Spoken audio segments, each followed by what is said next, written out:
Aizvien diezgan kupli piepildītajā lielajā ģildē, un ar to mums ir milzīgs paldies jums, šī fóruma dalībniekiem, un jūsu skaits vēl aizvien zālē apliecina to, ka jūs patiešām esat ideālisti, un jūs esat tie cilvēki, kas iznesīs cauri vai liks priekšā simtgades ideju šo ļoti svarīgo svētku sagaidīšanas un sagatavošanas brīdi ikvienā jūsu pagastā vai jūsu kultūras institūcijā, iestādē un arī jūsu ģimenē, ka visiem kopā mums tas ir padarāms.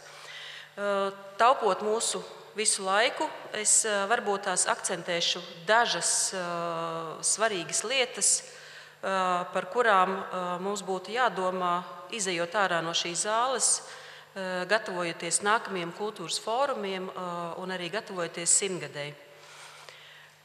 Pirmkārt, tas ir tas, ko mums ir teikuši šie dziesmas vārdi, nevis slinkojot un pūstot. Manuprāt, tajā ir ielikta pati sāls. Un ja mēs ik viens tiešām šīm dziesmas rindām sekosim līdzi, tad mums arī viss izdosies. Un tomēr, pirmkārt par programmas ietvaru. Kā jau ministra teica, šis ir atvērtais koncepts, kas nozīmē to, ka ikviena darbība, ikviena paša iecerētā ideja, personiski iedomāta un realizēta, kā arī grupā iedomāta un grupā realizēta, vai vienā galvā tapusi un ļoti lielā grupā realizēta. Visas šīs idejas nāks par labu Latvijas simtgadēji. Un simtgades projekti tie nav speciāla budžeta projekti. Tā ir mūsu ikdiena nākamos 3 gadus, un ikvienu darbu darot ir jādomā par simtgadi. Un tomēr par naudu. Šajā gadā jau tika izsludināta Valsts kultūra kapitāla fonda mērķprogramma, un šonedēļ Kultūra kapitāla fonda padome vēlreiz sanāks kārtējā savā padomes sēdē. Un plāns ir nākamajā gadā, 2016. gadā, izsludināt Valsts kultūra kapitāla fonda mērķprogrammu simtgadēji nākamā gada pavasarī, un ir plānots, ka tās naudas apmērs dubultosies.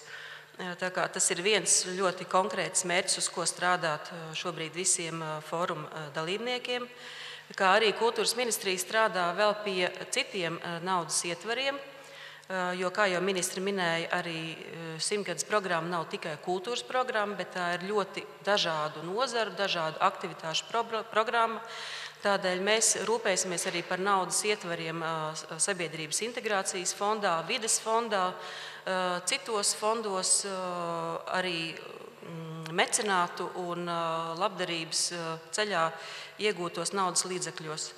Un, manuprāt, nemaz nav tik slikts koncepts, kā tas ir radies mūsu brīvās sākumā, ka cilvēki atsevišķām iniciatīvām paši personiski ziedoja naudu.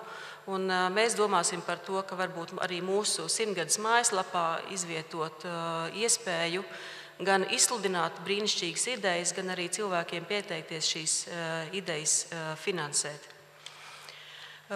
Mazliet precizēšu to, ko Edgars minēja par Meža parka estrādi. Tātad, lai mēs varētu nodrošināt 13,000 dziedātāju dalību Meža parka estrādē, tas risinājums ir gan papildus sānu dziedātāju vietas ierīkot, gan arī izmantot pirms skatuves to priekšskatuvi. Un tā man jāsaka tā, ka ja mēs visi kopā tik aktīvi darbosimies, kā tas ir noticis līdz šim, tad mums visiem kopā svētki izdosies. Paldies!